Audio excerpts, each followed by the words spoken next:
we're going to talk about secrets to internal audit success. And what is this all about? Uh, we also have the audacity to mention that, this will be your key to unfair competitive advantage, right? Unfair competitive advantage. And we'll tell you why. Today also is, we're so glad that we are with two guest uh, presenters today. They will be sharing with us their real life experience in implementing internal audit. So may I request Sir Dexter Baculio and Ma'am Elsa Bubuli to just wave to our audience very briefly. There you go. And they will join us shortly. Sir Dexter is, of course, the lead auditor of Moresco One. It's the pioneering electric cooperative in the Philippines. Am I right, Sir Dexter? Moresco is the oldest electric cooperative in the Philippines, and they have been successfully certified to ISO 9001. And Sir Dexter is at the forefront, of course, of the audit program. And I think, thank you, Sir Dexter. I'll be joining you later shortly. And Ma'am Elsa, I think Ma'am Elsa is still trying to fix her video cam, but nonetheless, Miss Elsa is here. Miss Elsa is also the lead auditor of Mactan-Cebu International Airport. And she'll be sharing with us as well a short success story on how do they actually apply these concepts that I'm going to present to you today. So we're going to talk about auditing performance results, all right? Auditing performance results. And let's face it, not all internal quality audits are successful. Not all internal quality auditors are even willing to do the job. Because at the end of the audit, nobody would want to talk to them anymore. All of a sudden, they find themselves sitting alone in the canteen or in the pantry because everybody hates them. That's the reality. So there are a lot of challenges in internal audit, and knowing the secrets would give you that what I call unfair competitive advantage. And this morning, we're going to share with you one of those secrets. And that's really about auditing performance results. But what exactly is auditing performance results? Okay, so and just a reminder, if you're shy enough to raise your hand and so we can switch on your mic, you just can type your questions, clarifications in the chat box. They're all welcome. Or you can email it to us. I think our email address will be showed here on screen. For those who are watching us via YouTube or Facebook, Facebook, you can type in your questions as we go along. All right, so let's begin. So we have a short agenda here. I'm just going to introduce you briefly to International Organization for Standardization. So bear with me on this, as some of you here are quite new to ISO, so it's a diverse class. So I'll just walk you through briefly to the International Organization for Standardization. And then after that, I'll show you the QMS framework, the ISO 9001 2015 framework. And why ISO 9001 2015? Because this framework is basically almost identical to all other ISO standards. So take note that we have different standards, not just QMS, but environmental management system, health and safety, information security, among others. So we'll use the ISO 9001 framework because it's identical across the different standards. And then we'll dive straight to the topic for the day, which is auditing performance results, which is based on ISO 19011. For those who are new to ISO, there's also an auditing guideline called ISO 19011. The latest version is that of 2018. And if time would permit, I think we can have some quick questions and answers. But like I said, if you're shy enough to raise your hand and ask questions, just feel free to email your questions to info@agfconsultinggroup.com, and we'll do our best to address those questions. So let's begin. So just as a short introduction, ISO is a non-governmental organization. So it's not an acronym as most people would think of it. That's why they call it ISO. But the right pronunciation, even just trivia information. Okay, I hope you don't mind. It's actually pronounced as ISO because it's short for Greek word isos, which means equal. So the organization is actually IOS, not ISO. IOS, International Organization for Standardization. So they basically do research, they develop, they publish voluntary standards. All these standards are voluntary, of course, and they only become, requirement if the regulators or the regulatory agencies make this as a compulsory uh, requirement across different industries. But basically, the standards are voluntary when they are published by the organization. So the IOS, International Organization for Standardization, is actually a federation, worldwide federation of national standard bodies. The Philippines is a part of this federation, by the way. We are represented by the Bureau of Philippine Standards. So there are over 168 countries who are members of IOS. To date, the organization already has published over 22,000 standards, so quite a lot of standards. And the three most popular standards are this. So we have ISO 14001, the Environmental Management System, the Quality Management System, the 9001, and of course the Occupation Health and Safety. Then you may also want to add here the Information Security Management System, the ISO 27.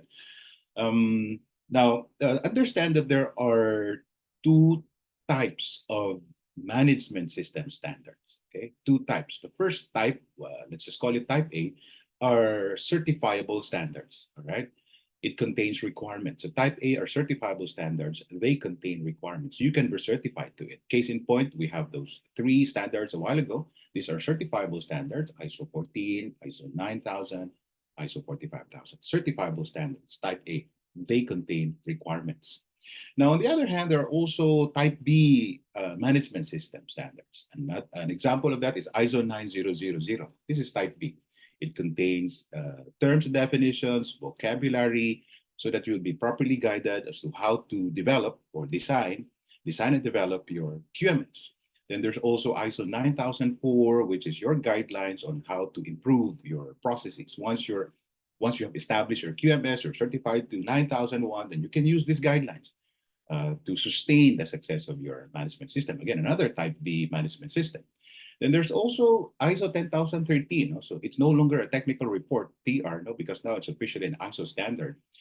This would be the best friend of all document controllers because this contains guidance, detailed guidance on how to document your management system in creating quality manual, drafting procedures, work instructions, forms, what sort of information should be included in your documentation. Because ISO is also very particular about how do you maintain your documented information. Hence, you have a type B document there called ISO 10013. Then there's also ISO 10004. Your QMS is really all about capturing the requirements of your customers and exceeding, if not meeting their expectations. You have ISO 10004 to guide you on that, another type B management system guidance. So understand that your ISO 9001 is not the only standard. No? So you need to also look at other guidance documents so that you can effectively conform to the requirements and most importantly, make use or maximize the benefits of your ISO 9001 in this case. And then finally, you have, at least for this example, for this discussion, we have ISO 19011. This is your auditing guidelines. So this is basically where we take off, so to speak, on our discussions about today's topic, which is auditing performance results. So understand that ISO 19011 is our guidance document in planning, in implementing, in measuring, even in improving our internal audits, whether it's quality, environment, health, safety, or information security for that matter. So moving on, let me just also share with you that there are also principles that we use here. So your ISO 9001 in this case is not just requirements based, it is also principles based. So what do I mean by that? So when you audit your QMS, when you audit your management system, you just don't focus on the requirements. Try to also consider the spirit, so to speak, the spirit of the standard. When we say the spirit of the standard, these are the principles. Because let me tell you this, and I think you have experienced this already. If you have been auditing for quite some time, there are instances wherein the situation is so vague that you don't know what clause to use, right? Um, the situation, the audit scenario can be kind of gray, somewhere in the middle. It's not black and white, and you are um, um, uh, at this dilemma as to what clause are you going to use this to support your findings. And so when that happens, you go back to the spirit of the standard. And these are the spirit, so to speak, the seven principles. So it's really about uh, being customer centric. Is your organization focused on the customer? It's really about setting clear directions, priorities, quality objectives. That's what leadership is all about. It's really about all the process owners are engaged. They know what to do. They're competent. And of course, speaking of process, this is really all about the process. Can you show me the process? Matter of fact, that's one of the most important questions you ask when you audit. You audit the process. We are process auditors basically, and we constantly look for improvement. We constantly look for data analysis to support their decisions, no? Evidence based. And finally, principle number 7 is how does the organization meet the expectations of their different stakeholders? That's relationship management. So, in the interest of time, I'm not going to dive deeper into this. Maybe I can just skip this part here, but understand that your ISO 9001 is not only requirements based; it is also principles based. So that when you uh, uh, come at a fork in the road, you don't know which road to take, you know, because again, like I said, not all audit scenario are clear cut, and you can just right away clearly use a particular criteria. Others are so gray. You go back to the principles. What does the principle say, right? So then you can be guided. We'll talk more about this in our fundamentals of internal quality audit on Feb 19 and 20. So feel free to join us there. Now, apart from the requirements, apart from the principles rather, there's also what we call requirements, all right? Requirements. So now this is what we're going to audit, the requirements. All right. Auditing basically is about uh, finding out whether the process owner, the people, the organization has conformed to these requirements. But we're going to move beyond that. As today's topic is not really simply about auditing requirements. It's really about auditing performance results. Are you with me still here? All right. Because as auditors, our number one focus is this. Okay, I just need to know the requirements, then I'm good to go. I can audit whether they are conforming to the requirements. But stay with me here. What I'm saying here is that we, we have to go beyond the requirements. And that's the first secret we're sharing with you here. After all, this program is called Secrets to IQA Success. One of the keys here is to move beyond just the requirements. All right. Let me explain further.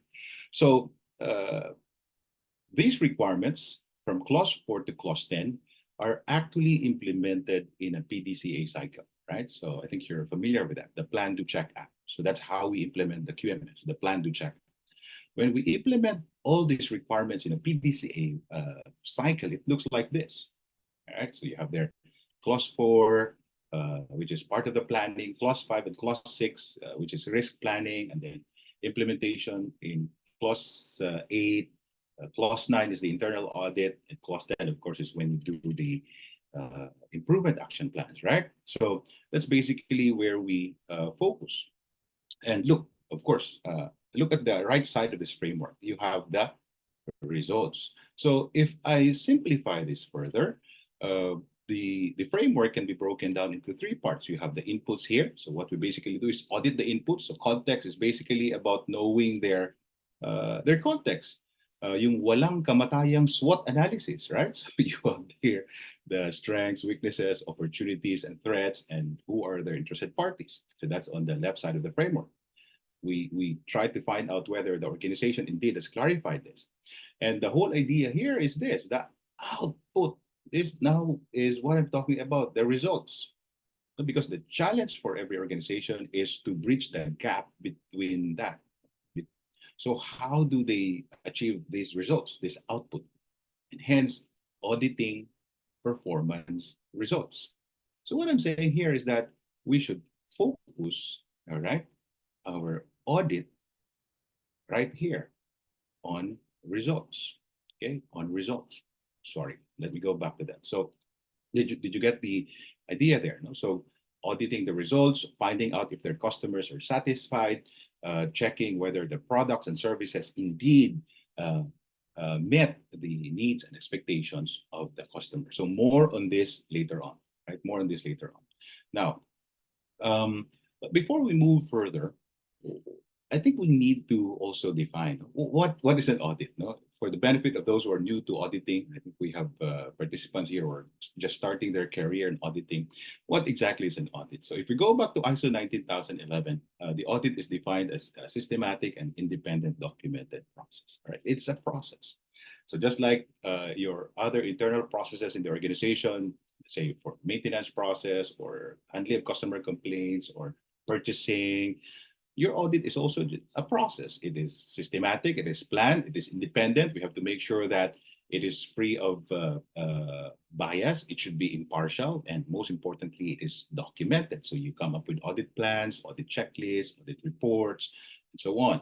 And the whole idea of the audit is to what? Is to gather or obtain audit evidence. All right, take note of that. You cannot leave the audit without audit evidence, whether the evidence is the document or the record, the statements of fact mentioned by the auditees, or any other pertinent information for as long as it is relevant to the criteria. That's the whole idea of the audit, gather evidence. And that's another topic, by the way. We're going to dive deeper into that in our IQA webinars, no, on Feb 19. And once you have gathered those evidence, you also evaluate those evidence against the audit criteria. So this is where the tricky part comes in, because as auditors, most or not, well, I have met some auditors who are not familiar with the audit criteria. I always say this: you cannot audit what you do not know.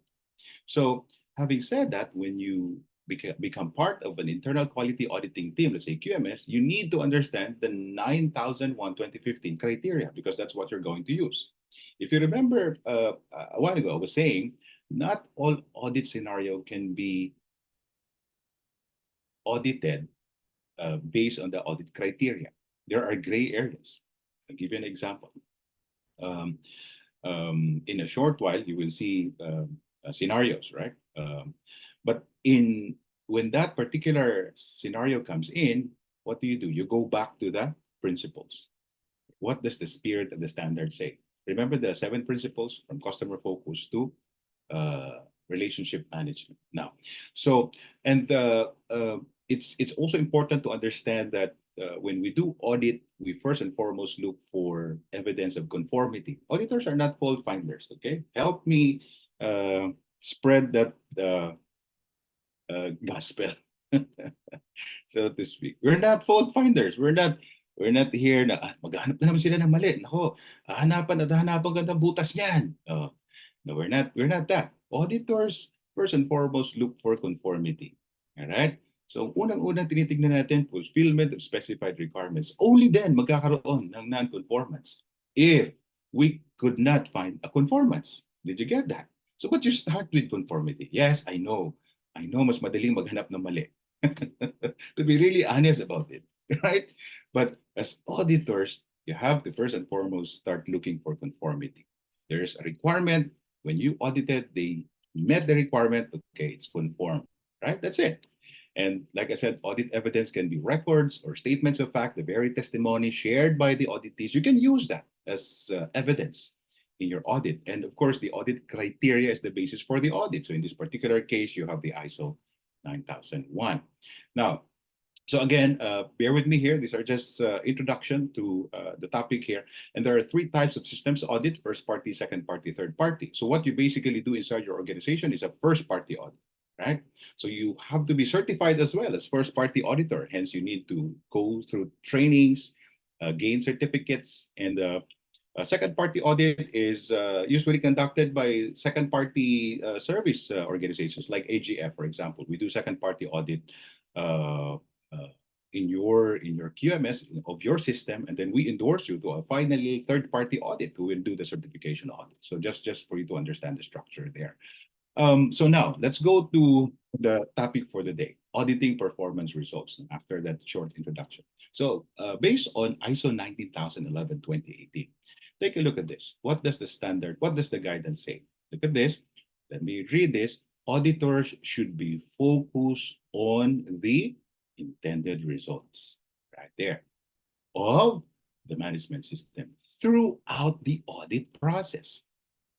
So the more reason we could not nitpick, the more reason we could not just plain and simple look for mistakes.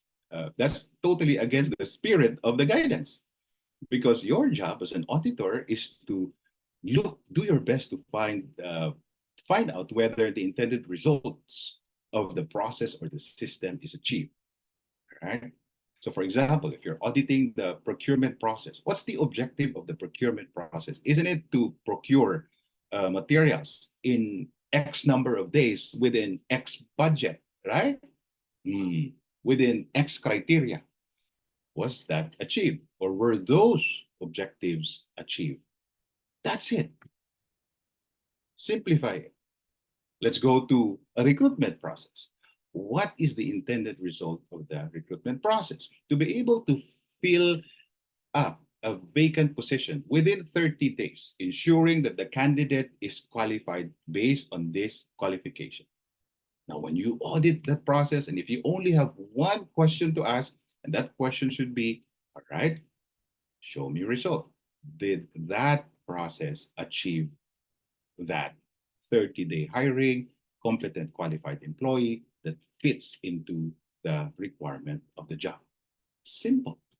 And the answer always to that question is either yes or no, right? So your auditee would either say, alam niyo sir, hindi po, mahal mo yung na-acquire naming material dahil wala po kaming nakitang supplier.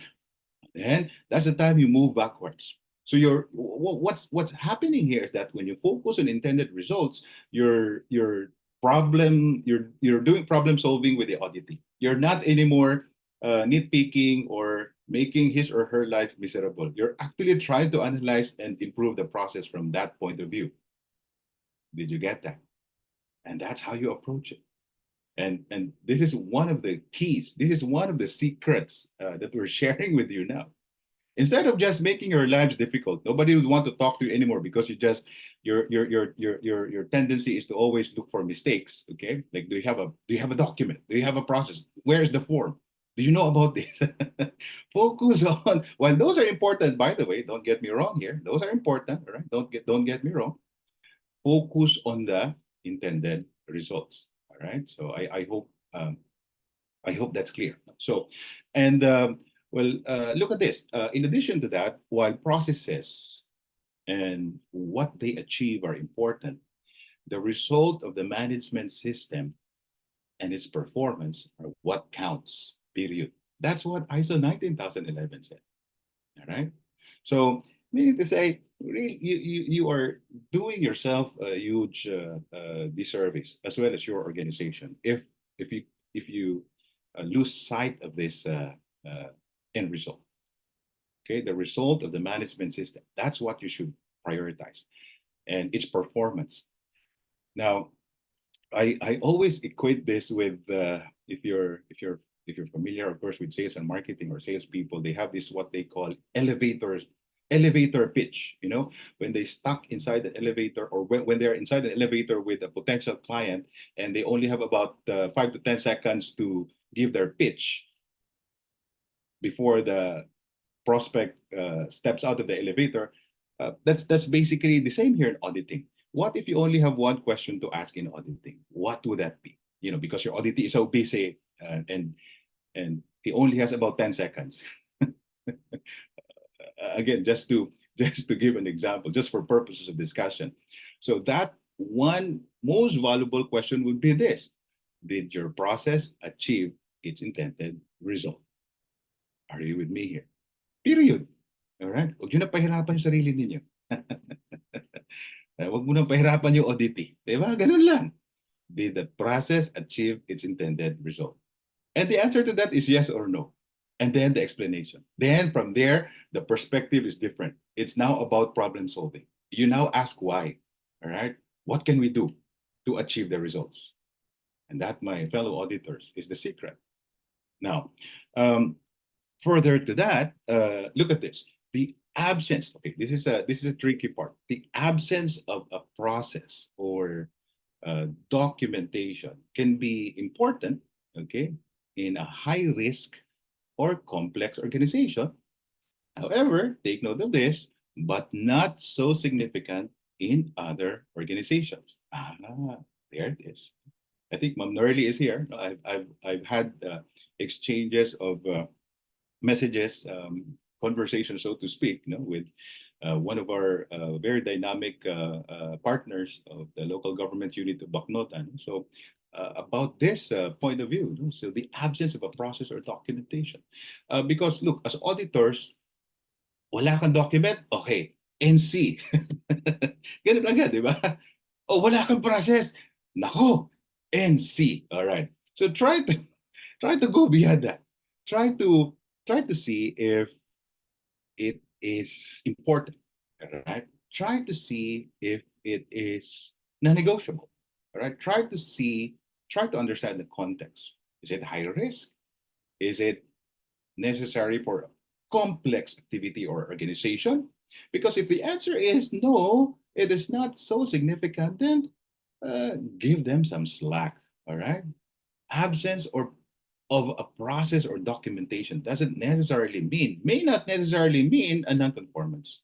Are you with me here? Laging source ng debate po ito. So that's why it's very important also for auditors to use their professional judgment. Yan. So professional judgment is so important here. So you need to really weigh on things. So not only understanding the criteria, kasi dati, pinag-uusapan natin, puro criteria. So there's nothing wrong with that. Tama naman yun. You cannot audit what you don't know. But you have to move beyond that, right?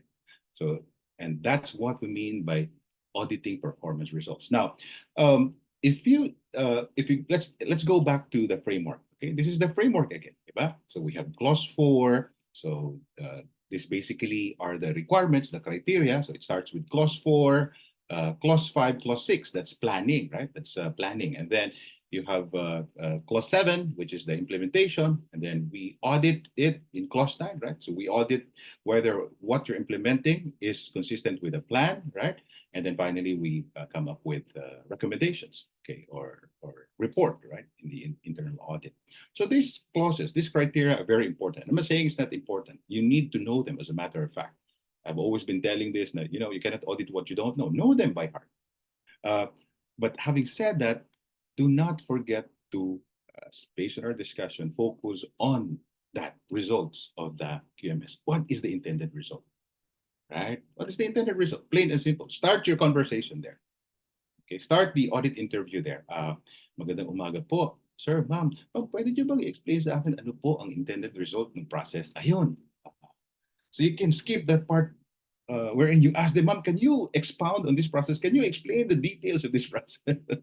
Pinag-aralan mo na yun prior to the audit, right? I would assume. That's a requirement, by the way. So you need to also understand the auditing process. So as I have mentioned a while ago, we're going to discuss this auditing process in details on Feb 19, 20. I hope you can join. So, but going back here, that should be the focus. Okay, you start from there and then you move backwards. So if the results are not achieved, why is that? So you ask them. So at the end of the audit, that's the only thing that matters. Take note of that. That's according to ISO 19011. So that's the only thing that matters. That's it. Yan yung matitira, yung results. So that means you have to really pay attention to this, right? And move backwards. So again, it's answerable by either yes or no. Okay, so if they answered no, the results were not achieved, then move backwards. Maybe there's something wrong with the process. Maybe there's something wrong with the process owner. Maybe there's lacking controls. Maybe the policy is absent. Maybe there are no proper orientation. We don't know. But you are now starting on the right track. Speaking of reverse engineering, you're familiar with that. But you have to start first with what is the intended results. Kung yes na siya dyan, abay, okay na tayo. Okay, move on. Di ba? No need to nitpick and look for Mistakes. Yan. Help me change the uh, image, okay? Internal audit. We are partners of revolutionizing quality here across different organizations. Now, moving on, I'll be sharing this uh, virtual stage in a short while with our guest here. So, but lastly, before I turn this over to Sir Dexter, so we have what we call process audit using turtle diagram. So this is one of the tools we use in auditing, by the way, the turtle diagram. And in the interest of time, let me just give you an overview, but we will discuss this in details in our IQA webinars. So look at this. You let's say, for example, the process that we're auditing is repairs and maintenance. This is an example. So you start using this turtle diagram. Just imagine it looks like a turtle, right? So the process is repairs and maintenance. You have to identify the inputs. You have the materials and equipment. You have the people assigned to do this, including what competency is needed. Are there support processes or work instructions? What forms? And then how are we going to measure it? What's the key performance indicators? And then finally, look at this, the output. Now, coming off from what we just discussed, auditing performance results. Where should be our focus? Our focus should be right here. If you only have one question to ask, you ask this. Are the outputs consistent with the established results, the performance indicators? Like, did the process achieve these uh, metrics? So complied, conform, achieve. Zero breakdown, zero rework, zero complaints, zero backlog. If the answer is yes, congratulations. Can you share with me your success story? That's how you audit. All right. While all of these are important, of course, all of these nitty-gritty details, the document and records, the activities, the steps, the criteria, competency, I'm not saying they're not important, but here's the secret to IQA success. Go straight to the point. Ask about that output. All right. Did it uh, conform to the established metrics, right, or the key performance indicators, which also makes us all realize that if the process doesn't even have a metric to start with, then that's a problem. That's why, as auditors, you need to be very particular with this. How do you measure the process? Right? Kasi kung wala yan, ako, mas mahirap sagutin ito. Paano nila malaman kung na-achieve ba yung results if there is no measurement?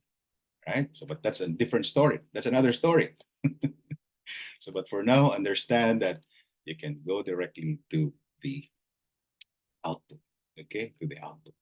So again, these are just concepts. No? So, but let's see how this works in the real world, right? In the real world, and so again, we're so fortunate today that we have the lead auditor of Moresco One, the pioneer electric cooperative in the Philippines, and I'm so proud of Sir Dexter. By the way, Neil Jean is actually here. Thank you, NJ, for joining us.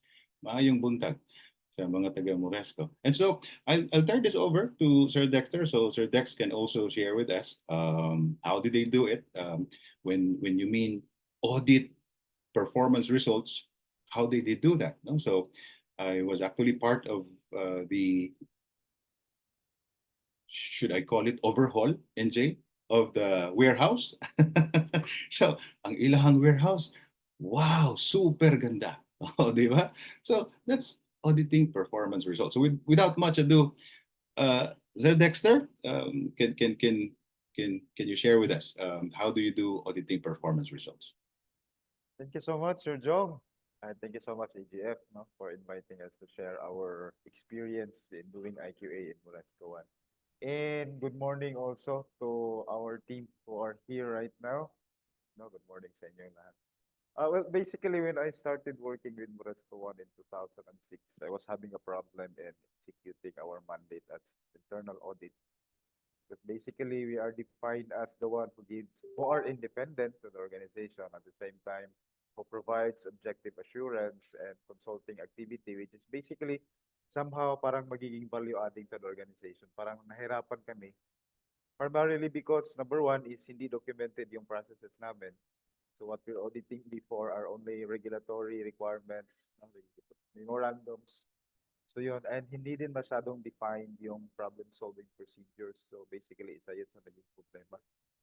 So when we are certified na with ISO, somehow na-correct yun. And though I was the manager of internal audit, IQA was also assigned to me because basically, internal audit and IQA, wala talagang pinagkaiba yun. The bottom line is for value-adding um, recommendations and improvement ng organization. So during our audit, ito talaga yung ginagawa namin. Ina-establish muna namin kung ano yung objectives meron yung like departments or the process owners, kung ano yung objectives ng kanilang mga SWOT analysis, ano yung objectives ng kanilang um, targets, saka programs, at saka yung mga process manual. Now, when they say yes, nakuha naman nila yung mga objectives, usually nanghihingi pa rin kami ng mga evidence because basically audit is an evidence-based, hindi naman pwede na kung anong sasabihin, maniniwala ka na lang. Just a random lang sample, hindi naman total talaga na audit. So nanghihingi kami, then pag na-assess namin na it's okay, so yun nga sinabi ni Sir John kanina, hindi na kami nag-continue. We move on to other processes or other departments. Ang tricky is pag yung answer nila doon sa objectivity is negative.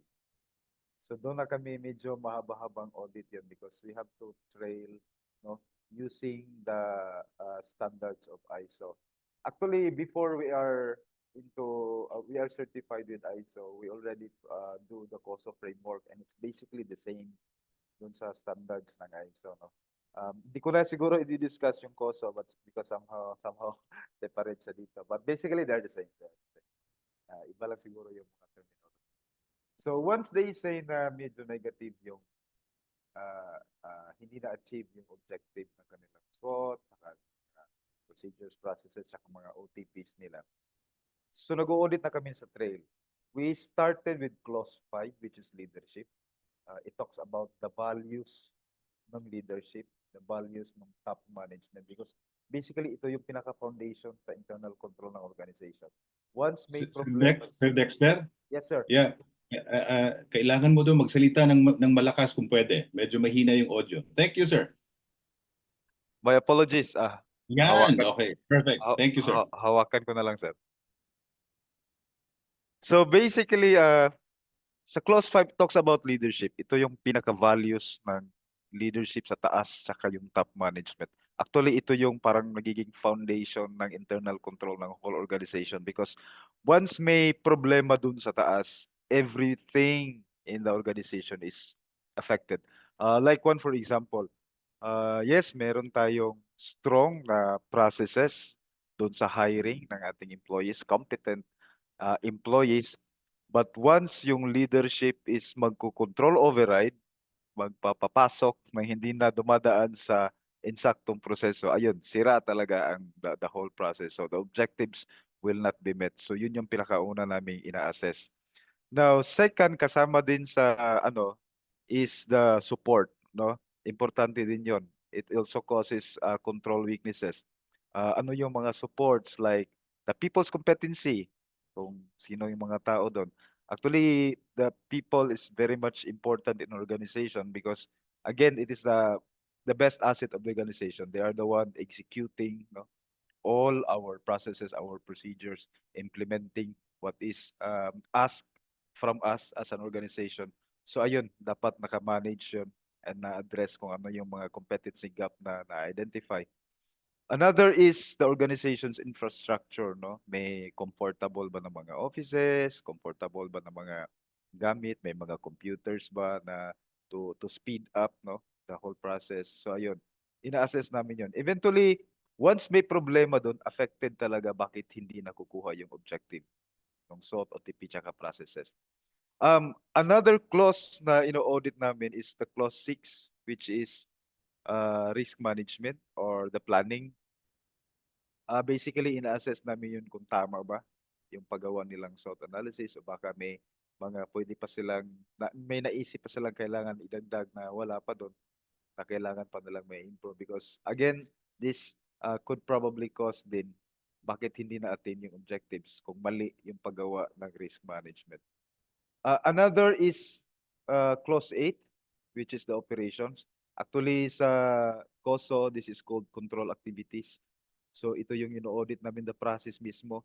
If it's complied, if it's conformed by the process owners. So na-identify namin doon kung effective din ba yung mga processes na ginawa natin o yung documentation. So that, ayun. And another is clause 9, which is the clause 9 is, yeah, performance evaluation. So, walang problema kasi may IQA na. What's somehow we see as important in performance evaluation is the management review. Actually, this talks about uh, information on communication in COSO framework, no? Dapat may open communication, dapat may understanding both sa mga process owners tsaka sa top management. And whatever yung nakita na problem, dapat open na kailangan i-address or kailangan i-solve. So, walang closure. So, yun. And last is also clause 10. This is talks about improvement or sa COSO framework it is called monitoring. So, yun ina-assess namin if the monitoring ba is effective, no? If those identified na kailangan i-improve sa clause 9 has been properly monitored, no? Yung mga na-receive or na-issue ng mga non-conformances. So, chine-check namin yun, ini-evaluate namin if it's properly monitored para at the same time ma-assess natin, mabigyan natin ng assurance that the objective of the procedure has been attained. So yun, medyo mahaba-haba yun but ganun talaga if ever just in case the reply is negative with regards to objective dun sa SOT, sa OTP, tsaka sa processes. Now, with regarding on its effects on us, number one is it improves talaga our procedures, especially in root cause analysis and problem solving. Basically, before, pag may problema, parang naging penal yung nature, yung tao, diretso, yung ano, um, ini-investigate, yung parang ganon. In which we have to understand, hindi lang tao naman talaga yung ano, cause problem. Doon sa na-describe ko na kanina, from clause 5 to clause 10, baka andun yung problema na like halimbawa, competency pala ng tao yung Mm, problema. Or nangyari yung problem because kulang ng support doon sa infrastructure, no? mm, Or kulang doon sa information and communication kasi yung rank and file hindi makapagsalita ng diretso or open up kasi nga may problem on communication. So, yun yung parang somehow I disagree na bakit naging penal yung nature because hindi lang naman tao, no? Everything from clause 5 to clause 10 may effect yun sa the reason bakit hindi natin yung objective. mm, What's somehow parang naging big impact na lang din sa amin is yun nga na-improve yung root cause analysis and problem solving namin because mm, ina-assess na namin hindi lang yung tao but also all other factors that affects the problem mismo. mm, Um, Second na naging effect niya is yung process owners talaga has took ownership, no? Actually, when I mm, was previously when hindi pa kami na-certify, maririnig ko talaga sa other departments na ako muna na yung ayusin. Anyway, papasok naman yan sa internal audit, i-check naman yan nila. So parang nawala yung accountability tsaka responsibility nila sa kanilang ginagawa. So when we are certified, yun nga, na ano na sila, no? They took ownership na and nagiging accountable na sila and responsible na sila sa kanilang mga tasks. Now, mm, third effect niya is it eventually improved the organization, no? Especially in our task to provide the best service sa aming mga NCOs. Um, Especially yung GM namin, mga 2 or 3 times in a week, gumagawa ng focus group discussion to address mm, the problems, yung root cause analysis. So that's one thing I'm mm, very much proud on our certification right now. mm, And last but not the least na effect niya is basically yung IQA, it really becomes a value adding na to the organization. Just like what the definition of internal auditing has asked us, which is to become a value adding. Nagiging value adding talaga because basically once may mga recommendation tsaka may action plans na yung mga process owners on how to improve, na-improve din talaga yung organization. Yeah. So, basically, sabi ko sa'yo, Sir Jong, 5 minutes lang. So, that's all from us, Sir Jong, for our Wow. Thank you, Sir Dexter. I love the way you presented it, Sir Dex. No, binigyan buhay ni Sir Dexter, no, yung concept kanina, di ba? So if you notice, Sir Dexter was talking about first and foremost, before they execute the audit, the team needs to be very clear about the intended result. Medyo mahina lang yung audio ni Sir Dex right from the start, but I think that was the whole point there. We as a team, as an internal auditing team, let's be very clear with what first is the intended result here for Moresco for the process, and then they sort of work backwards. If there are gaps in the performance, okay, maybe it's on support, maybe it's on the analysis, maybe it's on the controls. No, so then they work hand in hand with the audit team. So which definitely adds value those organization in solving and preventing quality issues like that. No, so Sir Dex, I couldn't put in in a much more better way than you did. So very well said, Sir Dex. Salamat po. Thank you. Thank you din, Sir Jong. Thank you din, Sir Jong. All right. Thank you, Sir Dex. If we could give Sir Dexter a virtual round of applause. Thank you so much. That's Sir Dexter, lead auditor of Moresco. And at this point, let me also turn this over to Miss Elsa Bubuli. No, Miss Elsa is also the very seasoned veteran audit manager, lead auditor of Mactan-Cebu International Airport. By the way, before anything else, congratulations, Miss Elsa, because MCIA I think has won best airport, right, in Asia. If I'm not mistaken, I saw that in your social media pages. So congratulations. But anyway, today, Miss Elsa, if you can just share with us, how do you focus on auditing performance results? Yeah, thank you, Sir Jong. Good morning, by the way, and also to our AGF team, good morning. Also to our colleagues in the private and public sectors who are attending our online platform for the IQA forum. So I am very glad that Sir Jong invited us to share our success stories for Mactan-Cebu International Airport Authority. So we have to start, no?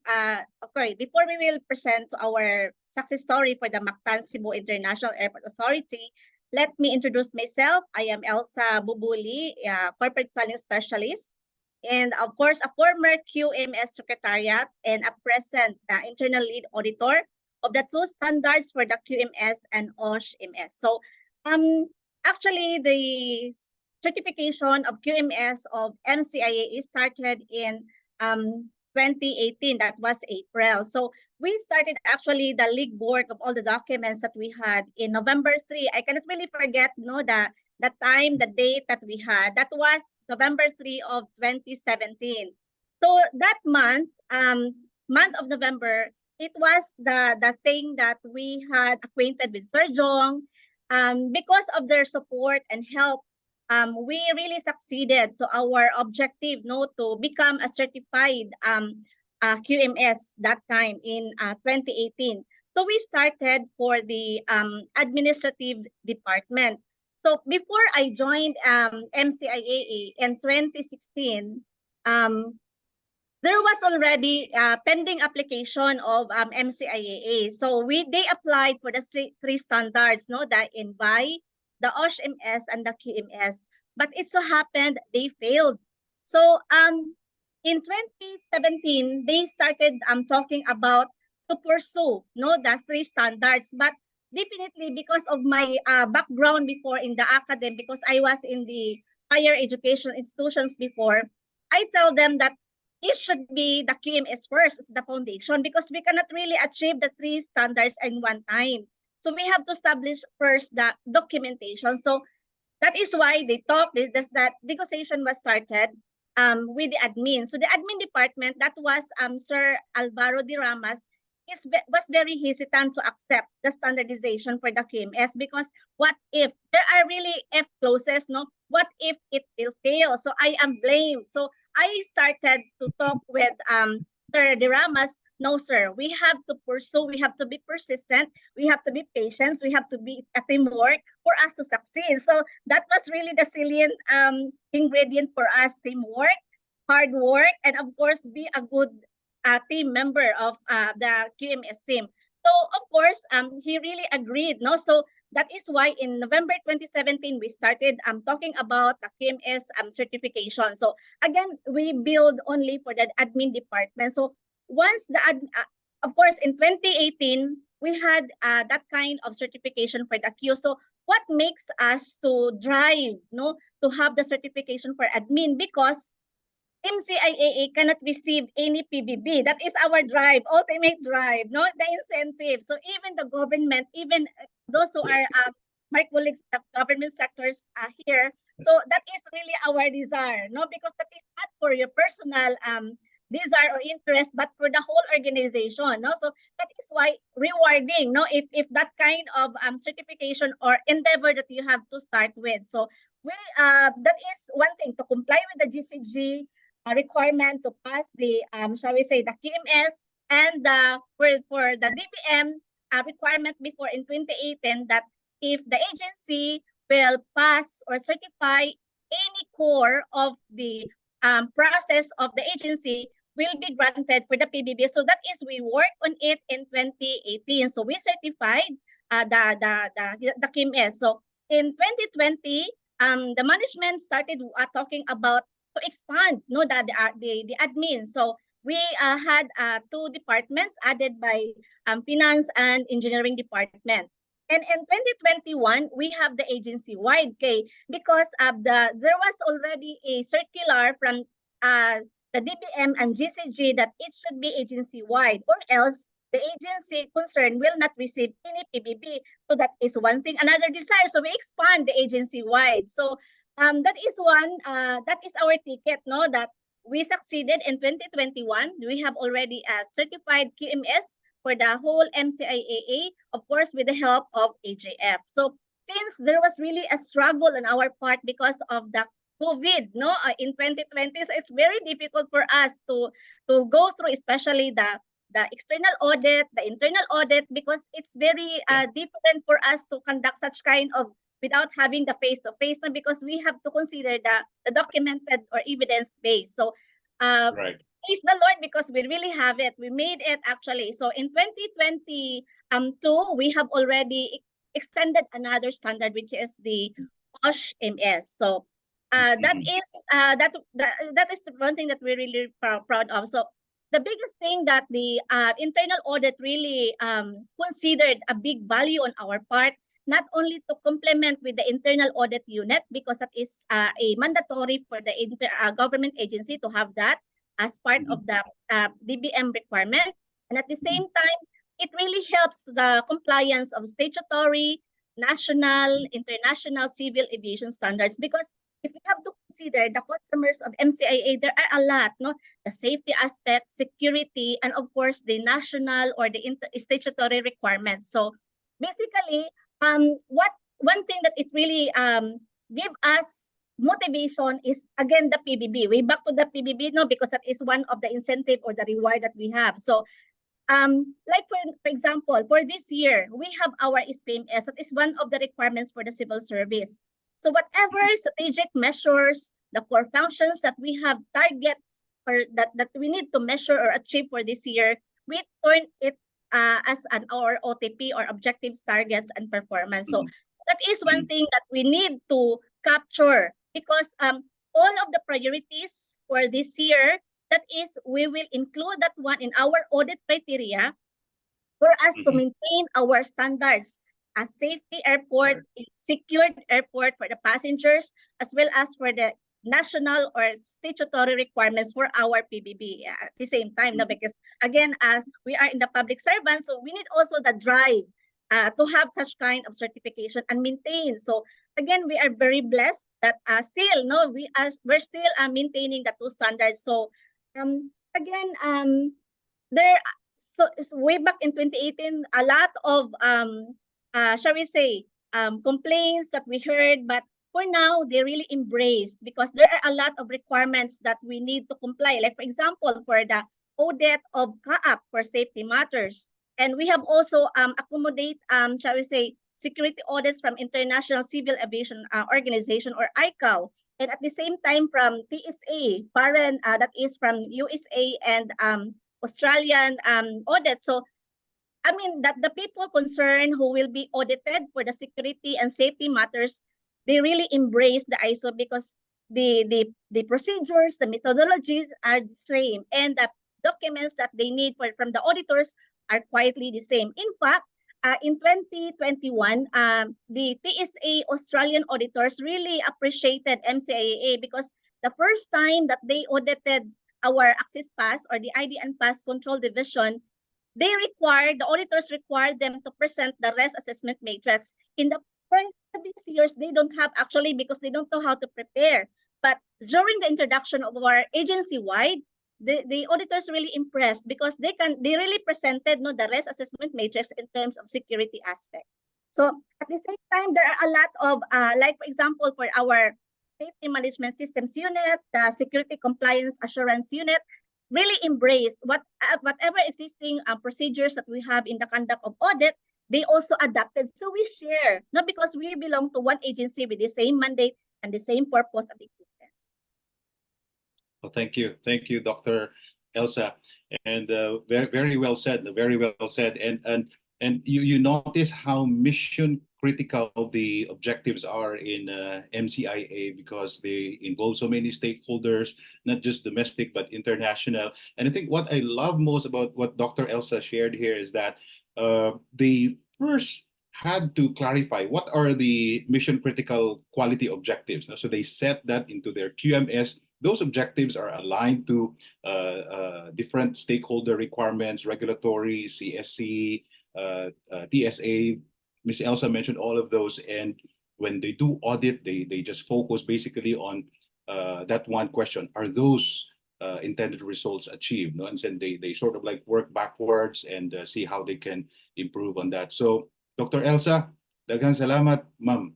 And yeah, may your tribe increase, and congratulations again to Mactan-Cebu International Airport Authority. Thank you. Thank you, Sir John. Thank you. So there you go. I think we have seen, how important is auditing performance results. I'm not saying here that you don't focus on the criteria, you don't focus on people, process, documents, policies, controls. Those are very important.